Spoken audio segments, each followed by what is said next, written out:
Hi అండి, అందరికీ నమస్తే. Welcome to Rituprabha 186. నేను ఏ విషయం మీకు చెప్పాలని చెప్పేసి ఇప్పుడు ఈ వీడియో తీస్తున్నాను. ఈ మధ్యన అన్వేషణ అని చెప్పేసి నాన్ వెజ్ యూట్యూబ్ ఛానల్ తెలుసు మీ అందరికీ. ఆ అన్న గురించి మాట్లాడదని చెప్పేసి చిన్న క్లిప్పు మాట్లాడుతున్నాండి. అది సామెత ఏదో ఉంటుంది కదా, గాలిపోయే కంప ఏడో తగిలించుకున్నట్టు మంచిగా ఆయన నెలకు 10 లక్షలు 15 లక్షలు యూట్యూబ్లో వీడియోస్ తీసుకుంటూ పైసలు మంచిగా సంపాదించుకుంటుండో ఒక్కట్లో అనవసరంగా అసలు ఆయన విషయం కాని విషయాన్ని ఆయన గెలికించుకొని దాంట్లో దూరి పాపం ఇన్స్టాగ్రామ్లో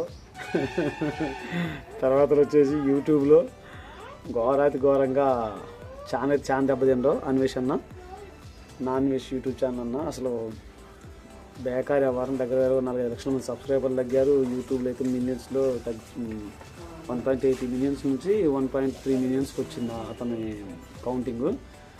అయితే వాస్తవానికి అయితే అన్వేషణకి ఇది జరగాల్సింది. ఎందుకంటే పైసలు వస్తున్నాయి కదని చెప్పేసి కళ్ళు నెత్తికెక్కినాయి. అన్వేషణకి కళ్ళు భయంకరంగా నెత్తికెక్కినాయి, కొద్ది నెత్తికి కాదు, ఏడన్న కళ్ళు వీడికెక్కి ఆ మనిషి అట్లా మాట్లాడటం జరిగింది అన్నట్టు.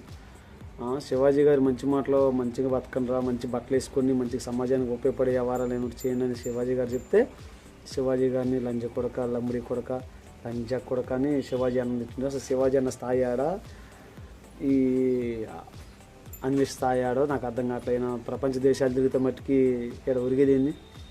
నువ్వు ఎన్ని దేశాలు తిరిగినా కానీ నీ యూజ్ లేని వీడియోలు, యూజ్ లేని అసలు వాసన చెప్పాలంటే సరే, నువ్వు ఎవరు చూడని వీడియోలు నువ్వు చూపిస్తున్నావు కాబట్టి దానికి వ్యూస్ వస్తున్నాయి. నలుగురు సమాజానికి పనికొచ్చే మాట ఒక్కటి కూడా నువ్వు చెప్పు. కాకపోతే ఏంటంటే నేను పలానా కంట్రీకి చూడలేకపోతున్నాను, నీ ఛానల్లో చూస్తున్నా అంతే. దానివల్ల నేను సబ్స్క్రైబ్ చేసింది. నువ్వు చెప్పే మంచి మాటలు అయితే ఏం లేవు అన్వేషణ. ఇంకొక విషయం, నువ్వు ఇంతకుముందు ఒక షార్ట్ వీడియోలో కూడా మన భారతీయులు వాష్రూమ్ గురించి, ఫారిన్స్ వాష్ రూమ్స్ వాళ్ళు వాషింగ్కి వెళ్ళే విధానం గురించి కూడా నువ్వు చాలా వర్గర్గా మాట్లాడు. మన ఇండియన్స్ని, మన తెలుగు వాళ్ళని పట్టుకొని ఫారినర్స్ పట్టుకొని కూడా వాళ్ళకి మనకి ఏదో ఒక బాత్రూమ్ టబ్బు మీద వెస్టర్న్ బేసిన్ మీద కూర్చొని ఇలా వీడియో చూపించుకుంటూ దీనికి చుట్టూరు చాక్లెట్ పూసి మన తెలుగు వాళ్ళు ఎలా ఉంటారో, ఇంగ్లీష్ వాళ్ళు మన తెలుగు వాళ్ళు పప్పుచారులు తింటారు, మసాలాలు తింటారు, అందుకే మన లిటర్ అట్లొచ్చింది, ఫారిన్స్ బర్గర్స్ తింటారు, తర్వాత వచ్చేసి పిజ్జాలు అవి తింటారు, వాళ్ళు అట్లా మన టిష్యూ పేపర్లు వాడాలి, మన వాళ్ళు టిష్యూ పేపర్లు వాడుతున్నారని చెప్పేసి ఏదేదో చెప్పినవన్నా. అసలు నేను చెప్పడం కూడా నాకు నచ్చలేదు. కానీ ఎప్పటికైనా నువ్వు రావాల్సింది ఇండియాకే. ఇండియా గడ్డ మీద బతకాలి, ఇండియా గడ్డ మీద చావాలి. అదైతే గుర్తుపెట్టుకున్నా. నువ్వు ప్రస్తుతానికి ఏ దేశంలో ఉన్నావు, ఎక్కడున్నావు, అది నిన్ను పట్టుకోవడం పెద్ద పని కాదు. మన సార్ ఉన్నారు కాబట్టి అర్జున్ గారు చూసుకుంటారు, ఆయనే. సరే, ఏదేమైనా కానీ నీ మాటలు మొత్తం నువ్వు విత్డ్రా తీసుకొని ప్లీజ్ దయచేసి దేవుళ్ళు కూడా నువ్వు కించపరిచే విధంగా కొన్ని సిచ్యువేషన్లో మాట్లాడను. దయచేసి నువ్వు అలా నీ మాటలు నువ్వు వాపస్ తీసుకొని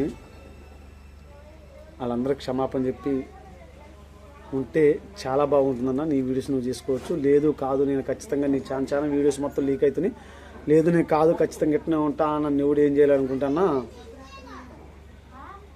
ఇంకా తర్వాత అలా వన్ సైడ్ స్టెప్ అయిపోద్ది. గుర్తుపెట్టుకో. జై హింద్. అందరం బాగా, అందరిలో మనం ఉండాలి. ఒకరికి మంచి చెప్పిన పర్లేదు కానీ ఒకరికైతే చెడు చేయకూడదని ఒక మంచి మాట చెప్పిన మా నాన్న, దాని ప్రకారం ఉంటున్నా. నీ మీద చాలామంది నెగిటివ్ ఒపీనియన్తో ఉన్నారు. నువ్వు కనపడితే కొట్టి తొక్కి పట్టి సాగదీయాలని చెప్పేసి బాగా ప్రయత్నాలు చేస్తున్నారు. సో ఇప్పుడు నువ్వు ఇక్కడ రాకుండా ఉండటం కూడా కొంచెం బెటరే. నువ్వు రాకుండా ఉండటం కంటే ముందు నువ్వు ఫస్ట్ అమ్మవారి దగ్గరికి వెళ్ళి, సీతమ్మ తల్లి దగ్గరికి వెళ్ళి ఆమె పాదాలు పట్టుకుని, అమ్మ నేను తెలియక తప్పుగా మాట్లాడా, దయచేసి నన్ను క్షమించండి అమ్మ అని చెప్పేసి ఆమె పాదాలు పట్టుకొని అడుగు. అట్లనే మన హిందూ దేవుళ్ళని అందరికి కూడా క్షమాపణ చెప్పు. అన్య స్వామికైనా ఎవరికైనా మాట్లాడిన ప్రతి ఒక్కరికి క్షమాపణ చెప్పు అని చెప్పేసి ఇదే నీకు పశ్చాత్తాపం. ప్లీజ్ దయచేసి దాన్ని ఏదంటే కరెక్ట్ చేసుకో. నీ మీద ప్రతి ఒక్కరు ట్రోల్ చేస్తున్నాను. నేను కూడా చెప్పాల్సి వచ్చిందంటే, ఒక చిన్న యూట్యూబర్గా నేను కూడా చెప్పాల్సి వచ్చిందంటే నువ్వు ఎంత దిగజారిపోయినావు అనేది నీ అంతరాత్మకే వదిలేస్తున్నా. జై హింద్, జై భారత్.